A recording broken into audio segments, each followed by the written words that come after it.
사람의 생각은 다 가지고 있습니다.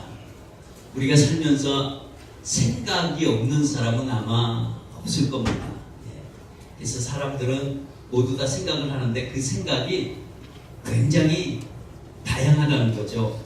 한 가지 생각하지 않고 여러 가지로 생각하는데, 예를 들면 어떤 이 사물을 하나 우리가 본다고 할지라도 이 사물을 보면서 사람들의 생각은 다 일치하지가 않다는 거죠.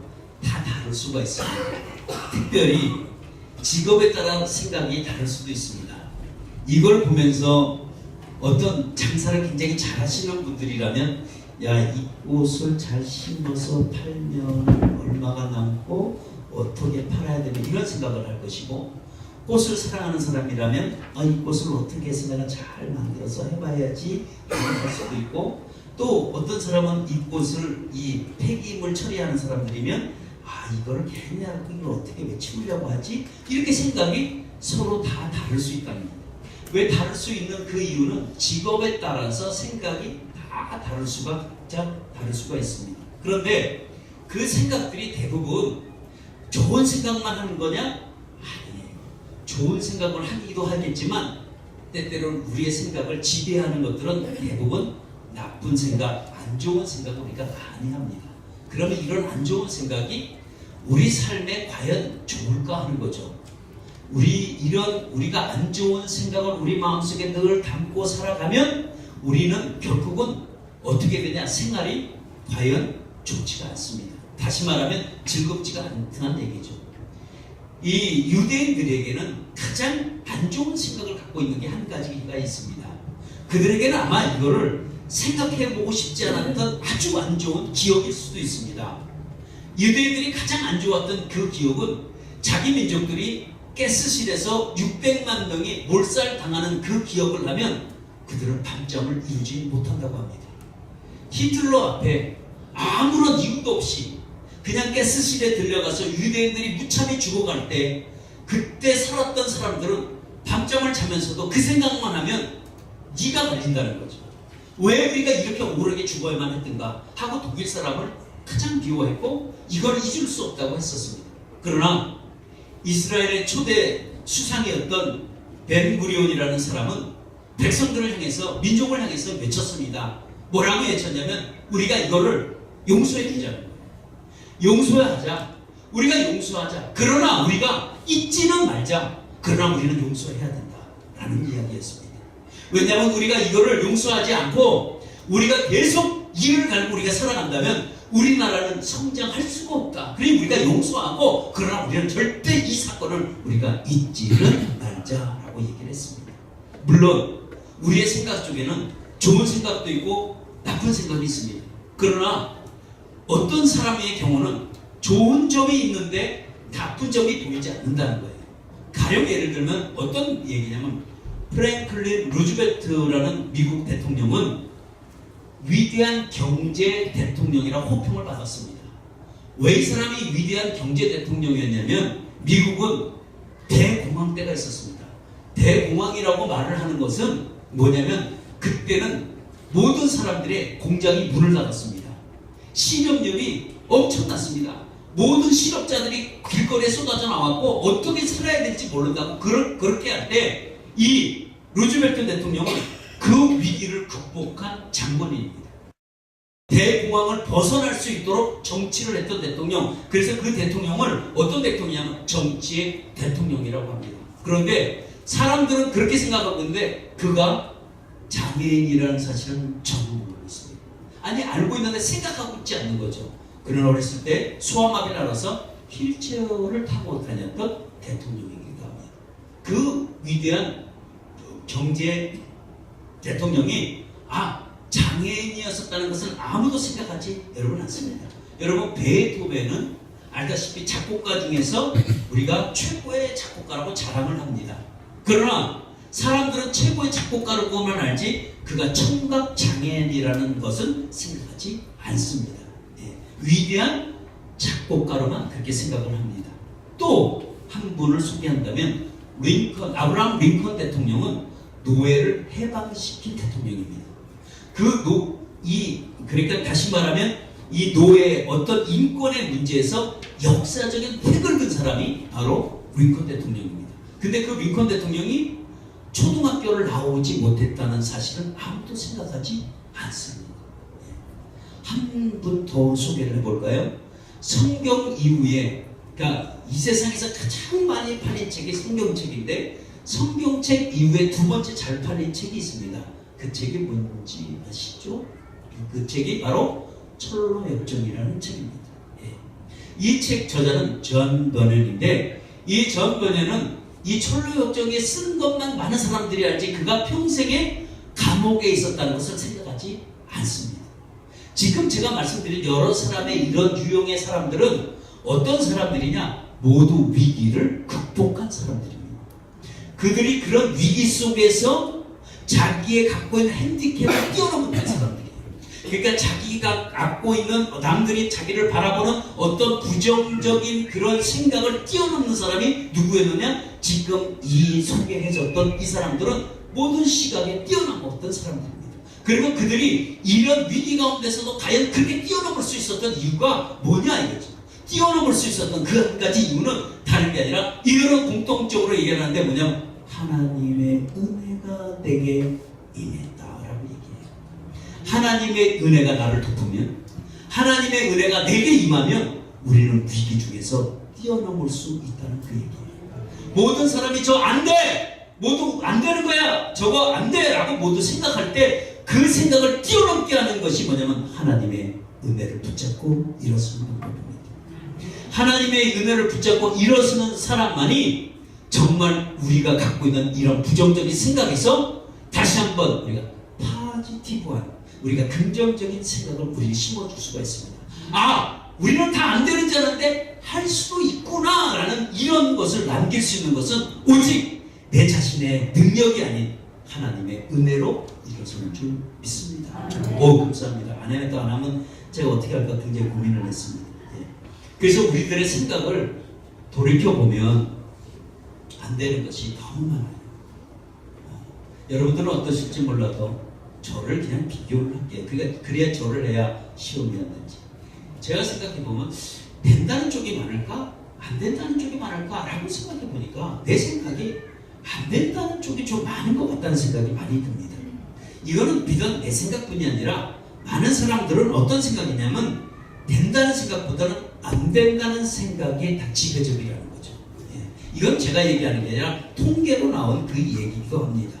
그래서 어떤 학자는, 어떤 사람은 말하기를 이렇게 말합니다. 생각을 바꾸면 환경이 바뀝니다 라고 얘기를 해요.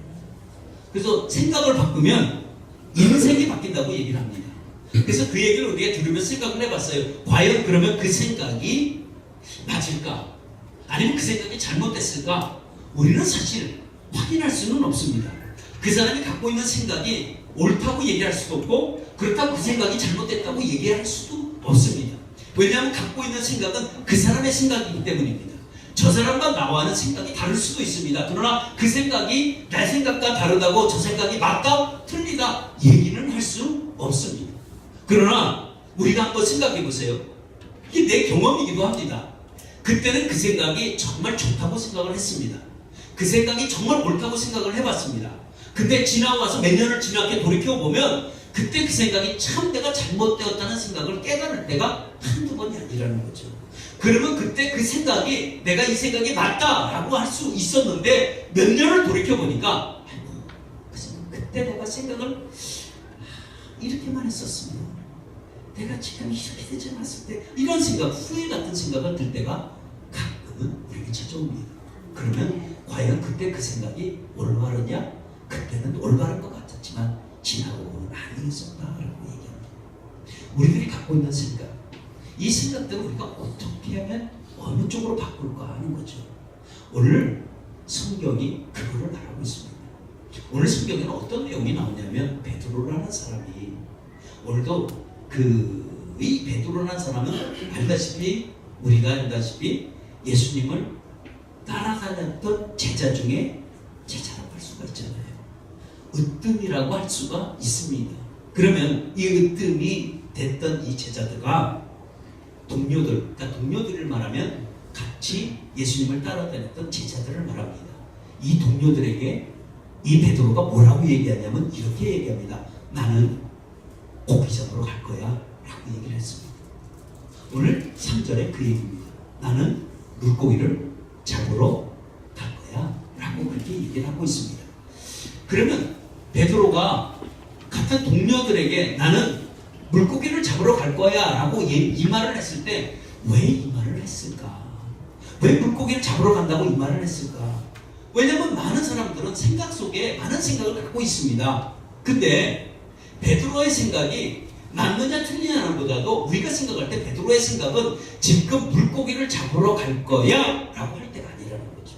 지금은 어느 때냐면 지금은 다른 생각을 하지 말고 다른 데도 가지 말고 지금 베드로라는 이 사람은 베드로의 그 명칭이라고 우리가 얘기를 하면 이것은 예수를 따라다녔던 그 어떤 것보다도 누구보다도 잘 따라다녔던 베드로라고 한다면 지금 물고기를 잡으러 갈 거야 라가 아니라 우리는 예수를 만나러 갈 거야 라고 말을 해야 하는 사람입니다. 그런데 어떻게 예수님이 지금 저쪽 예루살렘 성쪽에서 지금 부활했다는 얘기를 지금 들었어요. 이거는 굉장히 충격적인 사건입니다. 왜냐하면 십자가에 죽었던 예수가 살아났다는 이 사실은 정말 어떻게 보면 깜짝 놀랄 만한 굉장히 충격적인 사건이었습니다.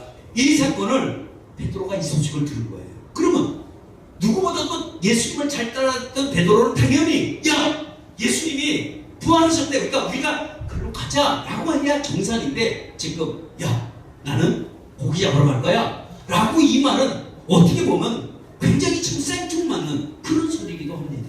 예.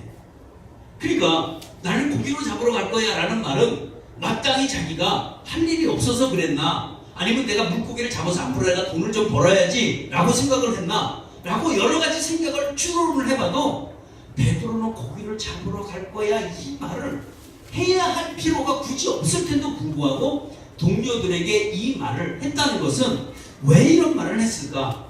마치 오늘 여기 3절에 보면 베드로가 나는 물고기 잡으러 가겠다고 이렇게 사람들에게 선언하고 공포하는 것은 마치 자랑하는 것 같아요.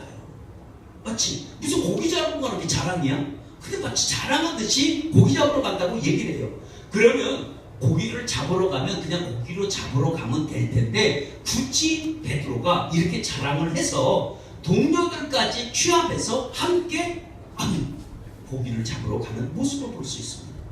같이 어디로 가야 하냐면 같이 지금 주님을 만나러 가야 되는데 이 사람들은 끌고 지금 어디로 가냐면 물고기 잡으러 가자고 해서 지금 끌어가요. 그러니까 마치 나는 물고기 잡으러 갈 거야. 너희들은 어떻게 갈 거야? 그러니까 그들이 가만히 있다가 그럼 우리도 같이 가야지. 우리도 따라갈게. 그걸 지금 따라가고 있는 모습입니다. 서로 의논하지도 않는데 그들은 따라갔어요. 그러면 베드로가 왜 지금 이런 물고기를 잡으러 간다고 생각했을까? 그 생각은 그는 어부기 때문에 그래요. 어부의 생각은 뭘까요?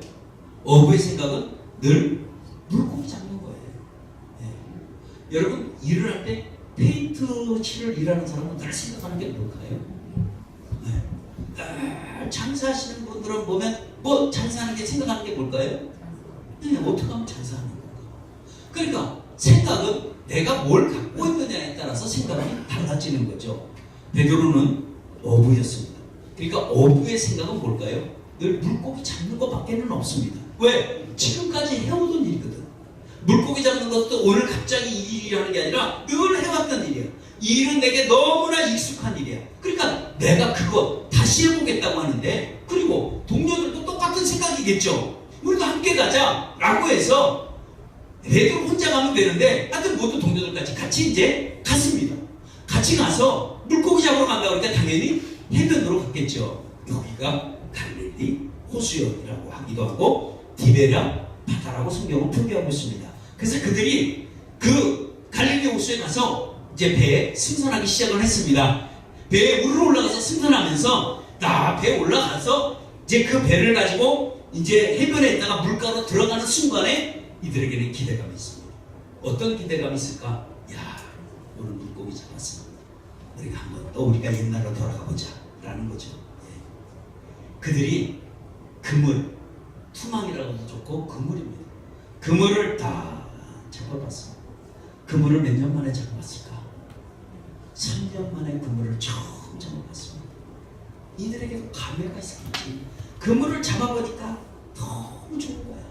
그들은 가장 지금 그들의 생각은 어떤 생각이냐면, 야, 물고기만 잡는 것밖에 생각이 없는 거야. 야, 물고기를 잡아서 야, 우리가 해보자. 그래가지고 이들은 이미 물고기를 잡기 전에 이미 다 배분이 끝났어. 야, 오늘 물고기를 몇 마리 잡으면 네가 몇 마리 갖고 가고, 너가 몇 마리, 내가 몇 마리 갖고 가자. 야, 좋아. 그리고 열심히 나가서 자, 그물을 만져봐. 3년 만에 그물을 만져보니 얼마나 좋았는지 싫었는지 몰라도 그 그물을 잡고 이 바다로 쫙 뿌렸어요. 오래간만에 던져보는 그물이에요. 다 던져놓고 그물을 끌어올렸습니다. 저 그물을 올렸는데 고기가 있어야 되는데 고기가 한 마리도 없어요. 참 신기한 일이죠. 잉? 부모님들 오잉? 이거 어떻게 된 일이지?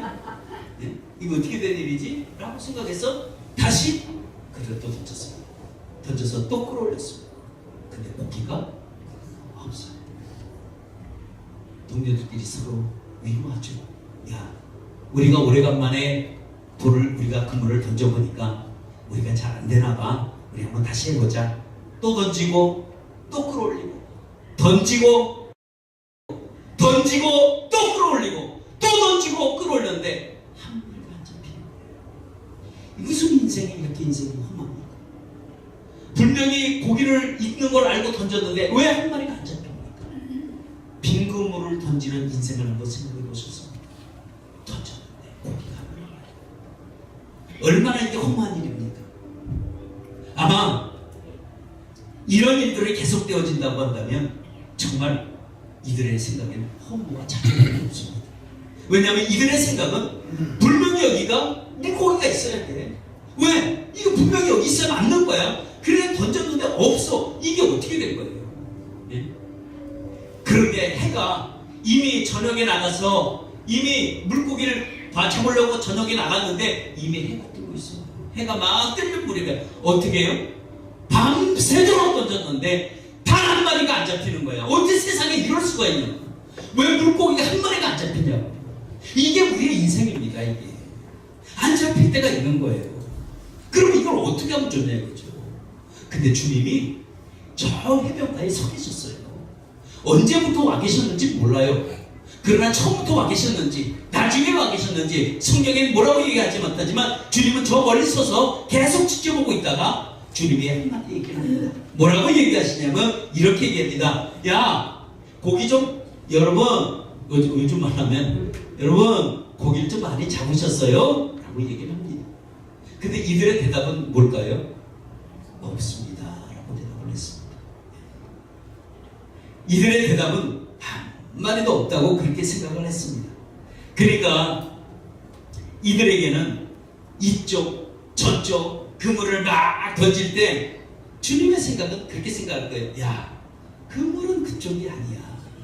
너희들 자꾸 거기다 던지는데 너희들은 거기가 아니야 라고 했습니다. 자, 주님이 원하시는 그물은 어느 방향일까요? 기준은 아닙니다. 주님은 어느 방향으로 그물을 던지기를 원하셨습니까? 주님은 바닷속에 물속에 그물을 던지는 걸 원하는 게 아니라 세상을 향해 던지기를 원하셨어요. 왜 세상을 향해서 던졌냐면 주님이 그들을 3년 동안 같이 있으면서 그들에게 가르쳐주고 그들에게 보여준 것은 뭘까요? 너희들은 사람 낚는 어부가 되라는 거였어요. 너희들은 물고기 잡는 어부가 아니라는 거죠. 그래서 주님이 말씀합니다. 고기가 있습니까? 없습니다. 주님은 십자가에 죽을 때 제자들이 다 도망가고 말았습니다. 그랬을 때 주님이 생각하기에는 야, 나를 두고 도망가 너희들 쌤통이다 잘됐다 라고 하지 아니하시고 주님은 그들에게 다시 찾아오셔서 은혜 주기를 원하시는 분이에요. 그래서 그 은혜가 뭡니까? 그 은혜가 어떤 은혜예요? 오른쪽으로 던져라 라는 게 은혜입니다. 그래서 오른쪽으로 던졌더니 주변의 물고기들이 주님께서 다 이미 몰아놓고 그리고 주님 말씀하시기를 제자들에게 오른쪽으로 던져라.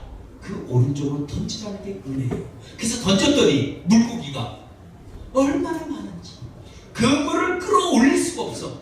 그때 그 사람들이 그물을 끌어올리려고 해도 그물을 끌어올릴 수 없을 만큼 고기가 가득 잡았습니다. 이게 무슨 방법일까? 여러분, 이게 주님의 방법이기도 합니다.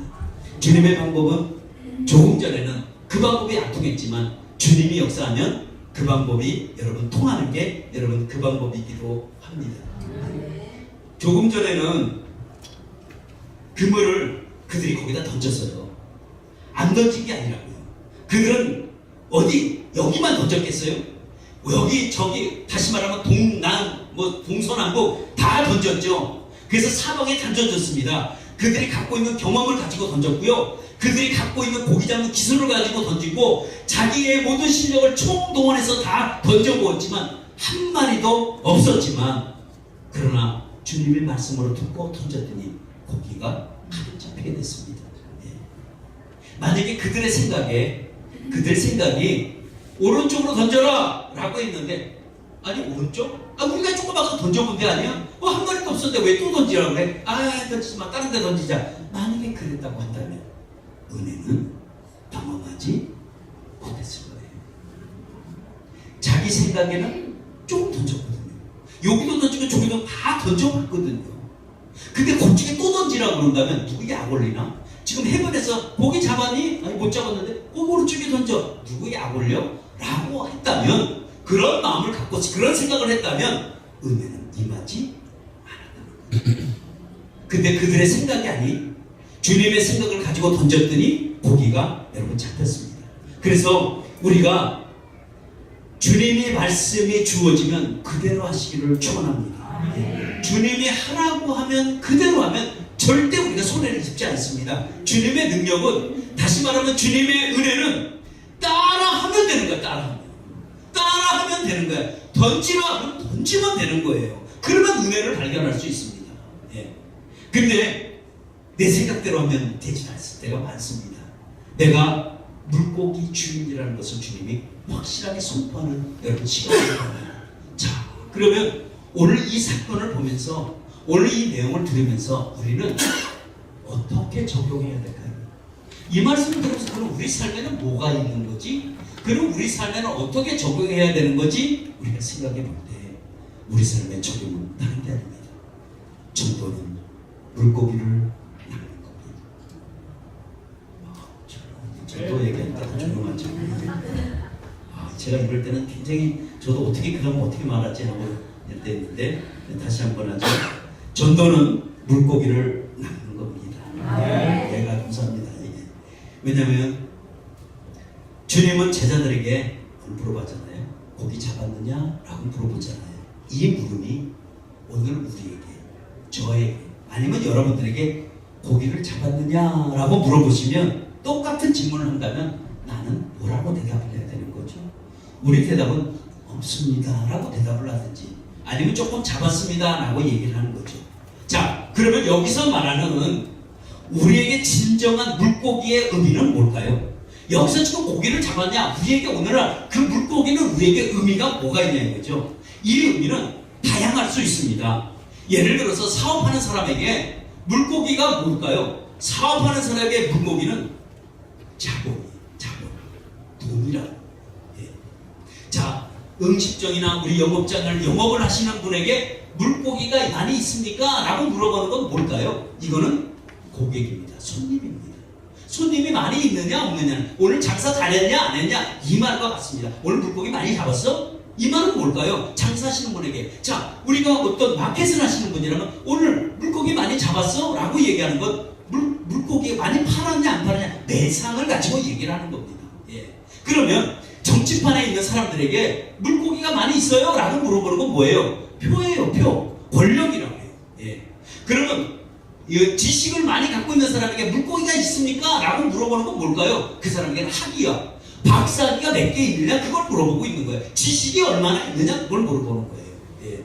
그러니까 이게 물고기가 다양한 표현이 될 수 있죠. 그러면 예수 믿는 사람들에게 물고기를 잡았습니까? 라고 물어본다면 우리에게 물고기는 과연 뭘까요? 우리에게 고기는 뭘까요? 뭐가 돼야 우리는 맞는 게 될까요? 예? 무집사님, 예? 우리는 뭐가 돼야 되는 거야? 우리에게는, 우리 예수 믿는 사람들에게는 고기가 뭐냐? 이 고기는 불신자예요. 믿지 않는 자라. 예. 다시 말하면 너희 고기 잡았느냐라는 말을 좀 미련하게 표현하면 너 전도 좀 했냐? 라는 말과 똑같아요. 예. 너 전도했어? 라는 말이에요. 예. 그러면 주님이 보는 물고기는 우리에게는 전도 대상자예요. 구원받지 못할 사람을 구원에 이르게 하는 우리의 사명이라. 우리에게 이거라. 그러니까 우리에게 물고기 좀 잡았냐? 우리에게 물어본다면 너 전도 좀 했냐? 라는 말과 똑같습니다. 그러면 전도는 어디서 해야 되냐? 전도는 여러분 갈릴리에서 하시길 축원합니다. 왜 우리가 갈릴리에서 해야 되느냐? 이 갈릴리 호수는 여기 보니까 여기서 내포하고 있는 의미는 뭘까요? 갈릴리 호수는 실패의 현장이에요. 왜 실패의 현장이에요? 고기를 잡고 싶어도 못 잡으니까 자기 경험을 가지고 그물을 던졌는데 한 마리가 안 올라와야 정상인데, 그러면 자기 경험, 이론, 지수를 가지고 투망을 던져서 끌어올렸는데 못 잡았다고 한다면 그건 경험에서 실패한 거죠. 그건 그 사람이 갖고 있는 생각에서 실패한 거죠. 그러면 그 실패 현장에서 우리는 어떻게 되냐? 그 실패의 현장에서 쓴자를 마시고 소송거리는 사람들에게 삶의 현주소가 어딘지 우리가 그 현장에서 여러분에게 전도하시기를 축원합니다. 그래서 처음 우리가 전도하면 우리가 그 호수에서 전도한다는 그 의미는 실패의 현장에서 우리가 그 사람들을 구원해내고 우리가 예수 믿게 하고 하는 것이 여러분 우리의 목적이기도 합니다. 예. 오늘도 이 베드로가 이 어부들이 생각은 뭐냐면 물고기를 잡으러 간다는 그 의미 속에는 어떤 게 있느냐면 물고기를 잡아본 사람만 알아요. 물고기 물론 잡으면 돈도 돼요. 돈이 많이 되죠. 그때 당시에 갈릴리에서 잡았던 물고기는 다 수출품이었습니다. 예루살렘에 들어가는 수출품, 아주 이때 우리가 가난한 어부라고 우리가 생각하는데 그때 당시에 갈릴리 어부들은 돈을 많이 벌었습니다. 왜냐하면 이게 다 우리가 임포트를 그게 아니라 아웃포트 다 수출을 했던 그런 사람들이기도 했습니다. 그러면 그런 상태에서 이 사람들이 고기를 잡았을 때 그물을 땡겨올 때 우리는 그물을 땡겨올려 보지 안 해봤잖아요. 예? 지금의 방법은 그렇지 않지만 옛날의 방법은 그물을 던지고 손으로 끌어올 때 그 묵직한 고기를 잡을 때 땡겨오는 그 손맛, 이걸 알아야 되는데 이 손맛은 이걸 누구나 표현 못합니다. 여러분 혹시 낚시하는 사람들 여기 우리 분에도 있겠죠. 예, 이렇게 낚시하는 사람들이 딱 낚싯대를 대어놓고 몇 시간 동안 기다리고 있습니다. 근데 그 낚시하는 사람들이 대부분 보면 백수니까 저렇게 하겠지라는 사람들이 많은데 여러분 백수가 그렇게 하지 않습니다. 백수는 거기를 갈 일이 없습니다. 오히려 일을 하고 바쁜 사람이 낚싯대를 들밀고 기다리고 있습니다. 그러면 사람들이 얘기하죠. 아니 이렇게 몇 시간 동안 모터에 앉아 있어요? 라고 물어보는데 그 사람은 그 낚시꾼의 그 내용을 몰라. 어떻게 모르냐? 그렇게 몇 시간 기다리다가 고기가 탁 무는 그 순간에 잡아본 사람만 하는 건데 이거 다 낚시를 잡으면요 이게 뭐라고 표현이 안 돼. 여기서 이 묵직한 손의 느낌이 이유 말할 수 없어요. 그래서 이 손맛을 잡아보려고 잡았을 때 친구에게 야 여기 빨리 잡아봐. 근데 그 친구가 잡아다 놓쳤다. 그럼 그날 밤 싸움 나네 거기서. 예? 그 찌릿찌릿한 어떤 그 느낌이 있어요. 그거를 끌어올릴 때 그 기쁨, 그거는 표현할 수가 없습니다. 여러분 전도할 때 그 기쁨 이거보다 더 낫습니다. 전도해 보면 진짜 이래서 사람들이 전도하는구나 라는 이 희열을 느끼시길 축원합니다. 갈릴리 호수에서 실패한 사람들을 찾아가 여러분 건지시기. 그러면 전도는 하는 사람만 전도하나? 그거는 아닙니다. 왜 그럴까? 전도는 우리에게 준 사명이에요. 사명은 꼭 해야 되는 겁니다. 왜냐하면 사명은 누가 주셨냐? 하나님에게 주신 사명이에요. 우리가 예수 믿으면서 우리가 받은 다 사명이에요. 그러니까 제자들은 이 갈릴리 호수에서 자랐습니다. 그러니까 고기 잡는 어부는 늘 온통 생각에 고기 잡는 것 빼이 생각을 안 들어요. 절대 다른 거 생각할 수가 없습니다. 그때 주님이 디베라에서 그 해변에서 갈릴리 해변에서 이렇게 거니다가 처음으로 베드로라는 사람과 안드레라는 사람을 만납니다. 만났을 때 그들을 딱 보라보면서 주님이 뭐라 그랬냐면 너희는 나를 따라라 라고 얘기를 했어요. 그때 안드레하고 베드로가 깜짝 놀랐습니다. 그때 주님이 말씀하신 게 뭐냐면 이렇게 말씀하십니다. 너희들이 이제는 고기 남는 고기를 말이 이렇게 보이네. 고기를 잡는 사람이 아니라 사람을 낚는 어부가 되리라 라고 얘기를 해요. 그러니까 그들이 그 표현이 뭐라고 나냐면 그물을 버려두고 예수를 쫓으리라 라고 나옵니다. 예. 이 말은 사명이기 때문에 예. 그런데 그들의 사명을 알고도 사명을 받았는데도 불구하고 지금 그들은 뭘 하고 있냐면 지금 잘못된 고기를 잡고 있었습니다. 잘못된 고기를 잡으니까 한마디도 지금 잡을 수가 없었습니다. 그래서 부활하신 예수님이 다시 그들에게 찾아가셔서 그들에게 그물을 세상에서 향해서 던지라고 가르쳐 주시려고 이 현장에 찾아와서 그렇게 알려주고 있습니다. 여러분, 전도 그렇게 쉬운 게 아니에요. 전도가 쉽습니까? 어렵습니까? 어려워요. 그래서 우리는 다 포기해야 할까요? 어렵잖아요. 어려우니까 우리 다 포기해야 될까요? 아니요. 예. 고마워요. 너무 좀 튀지 마세요. 예. 그러니까 우리가 전도가 어렵다고 우리 다 포기하자고요. 그 말이 됩니까? 제가 지금 하는 말 여러분 생각에 말이 된다고 생각하세요? 안 된다고 생각합니다. 왜냐하면 우리가 어렵다고 우리가 다 포기해버린다면 누가 손을 키우냐? 우리의 사명은 고기를 잡아야 돼요. 왜 잡지 못한다는 의미는 우리에게 주어지지 않았습니다. 주님은 우리에게 고기를 못 잡으면 그냥 너 쉬어라고 말씀하지 않았기 때문입니다. 그래서 우리 교회가 올해 우리 200명 목표를 우리가 세우고 한번 만들어보자 라고 얘기해서 우리가 주님 말씀에 우리가 한번 순종해보자 라고 우리가 결의를 하면서 우리가 한 해를 시작했습니다. 왜냐하면 우리가 오른쪽으로 우리가 던지라고 하면 던지면 되는 거예요. 오른쪽으로 던져라. 그럼 던지면 되는 거예요. 근데 내 생각에는 그쪽이 아닌데? 라고 생각하면 안 되는 거예요. 아까도 던져봤는데 안 되던데? 라고 얘기하면 여러분 안 돼요. 네. 어떤 분도 이렇게 얘기하는 분도 계시죠. 목사님, 전도는 꼭 그렇게 안 돼야 됩니다. 그러면 어떻게 해야 될까요? 저도 이렇게 해야 되는 거예요. 예. 그렇게 해보죠. 뭐. 베드로는 이 갈릴리 호수에 가장 익숙한 사람입니다. 어느 누구랑 비교해서 여기에 지리만큼, 여기에 환경만큼은 누구보다도 잘 알고 있는 사람이 베드로입니다. 그래서 베드로는 고기때를 알아요. 물때를 알아요. 고기가 어느 시간을 어디로 지나다니고 고기가 어디서 뭉쳐있고 어떻게 흘러간다는 이거를 모두 잘 알고 있습니다. 흐름과 방향을 알아요. 그렇게 흐름과 방향을 알고 있는 그 사람이 밤새도록 그물을 던져보았지만 한번도 못 잡았다는 거 아니에요. 물때를 알면 뭐합니까?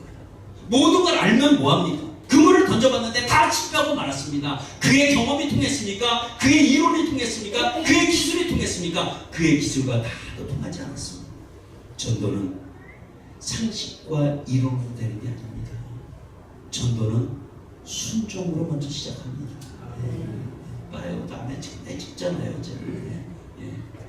우리가 전도는 여러분 내가 해보겠다는 이 순종이 시작이기도 합니다. 그래서 전도는 여러분 순종입니다. 따라해보죠. 여러분 표정이 이상하니까 전도는 순종이다. 감사합니다. 고기 잡은 그들에게 주님이 고기를 잡았어요. 자, 고기를 잡아서 그들이 그물이 찢어질도록 둘 수가 없었어요. 근데 주님이 너희들 와. 그들이 왔습니다. 오늘 우리 읽지 않았지만 12절에 가면 어떤 내용이 나왔냐면 너희들 그 밤새도록 고기 잡은 그 제자들을 불러서 뭐라고 얘기해요? 첫 마디가 이겁니다.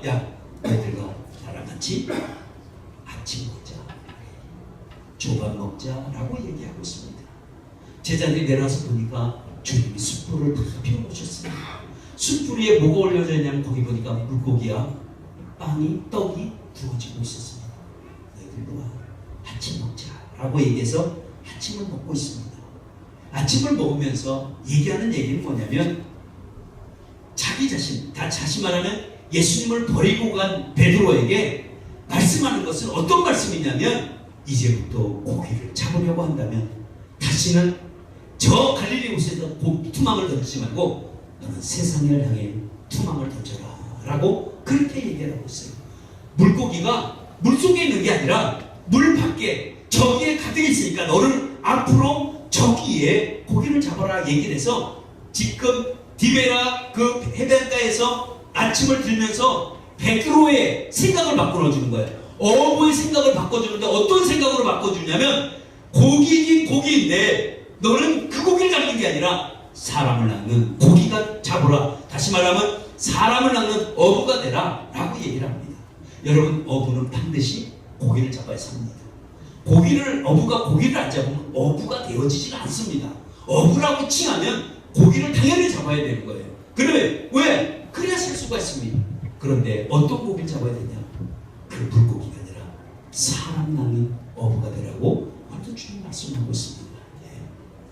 이번 주 월요일 날 그 강사 목사님과 이제 끝나서 월요일 날 어딜 갔냐면 양화진이라는 곳으로 갔습니다. 양화진의 목사님, 나를 양화진에 꼭 한 번만 데려가다 주세요 라고 해서 양화진을 가게 됐습니다. 양화진을 갔는데 양화진에서 내가 이제 깨닫는 것 한 가지는 이런 많은 경험도 해봤지만 거기 가서 이렇게 보니까 참 숙연해지는 게 있는데 그게 뭐냐면 우리 이 조선이라는 이 나라, 예수라는 알지도 못하는 이 나라에 외국의 선교사들이 와서 우리나라에 학교를 세우고 우리나라에 병원을 세우고 우리나라의 모든 것들을 세웠어. 그리고 우리나라에 그것만 세운 게 아니라 우리에게 복음을 줘서 우리에게 이 지식이라는 이 문명이라는 것을 깨게 했던 분이 바로 선교사님들입니다. 근데 선교사님들이 자기네들이 우리 선교하러 여기 왔다가 여기서 끝나면 자기 나라로 가야 되는데 나는 한국 땅에 묻어달라고 한 거예요. 그래서 한국 땅에 묻어놓았던 무덤이 양화진에 있습니다. 그들의 내용을 보면 구절절 참 눈물을 쏟게 합니다. 왜 이 사람들이 자기 나라를 버리고 우리 조선이라는 나라로 와서 이렇게 복음을 전했는가? 너무 그분들에게 감사하더라고요. 무덤 앞에 서서 그들에게 감사할 수밖에 없었습니다. 영상 한번 보여주죠. 이렇게 파도가 나오는 것은 선교사님들이 우리나라를 바다를 건너왔다는 의미를 갖고 있다고 합니다. 그래서 바다를 건너왔다는 그 의미 속에서 저렇게 이제 파도에 물결치는 겁니다.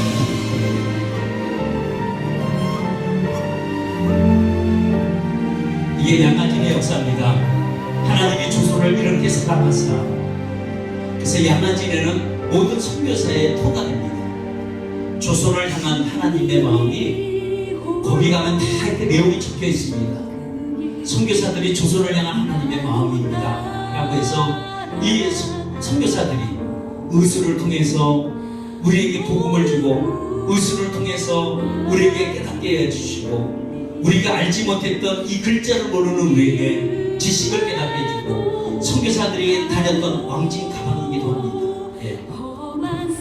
그래서 이게 선교사들이 쓴 편지고 가족들이 있고 그런 내용들이 양화진에는 잘 이렇게 소개되고 있습니다. 이게 우리 한국에 세웠던 교회입니다. 이게 이제 양화진에 묻혔던 우리 선교사님들의 그 묘비를 인쇄해서 했는데요.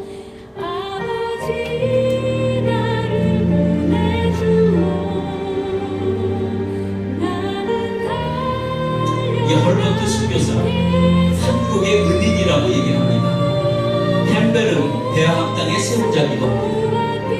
위도선 부인, 우리나라 구세군의 시작을 만들었고 벙커 부부는 배제학당 2대 학장으로서 복음을 주고 무어라는 사람은 백정들에게 향해서 전도한 사람이기도 합니다. 레이놀드 가족은 성경을 한국말로 번역한 사람이기도 합니다. 헤론의 가족들은 양화진의 최초에 안장된 제주관의 의사이기도 합니다.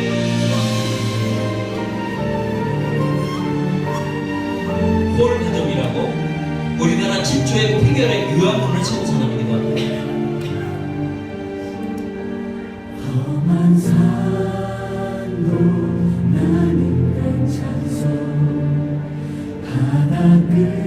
스크랩턴 대우인 이화학당의 설립 글자가 여기에 붙여 있고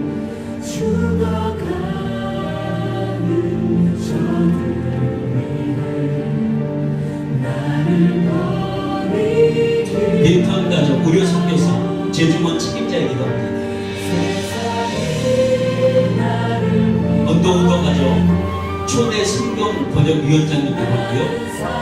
지금 나오는 이 무덤이 선교사 어린 자녀들, 태어나서 막 죽은 아이들, 이런 선교사의 어린 자녀들이 여기 묻혀 있습니다. 우리나라의 한글 성경으로 이렇게 처음 출간을 했는데 이게 성경을 만든 역사의 기록이기도 합니다. 몇 년도에 몇 월 달에 어떤 성경을 만들었고 어떤 성경을 만들었고 무엇을 만들었고 이 기록물들이 거기 다 있습니다.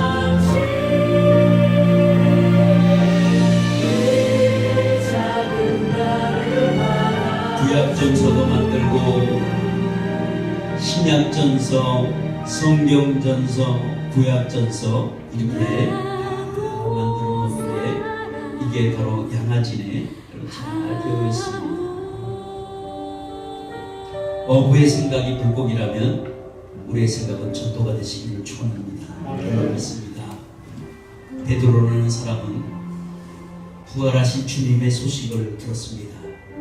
근데 주님을 만나러 가지 못하고 자기는 갈릴리로 내려가 고기를 잡으러 간다고.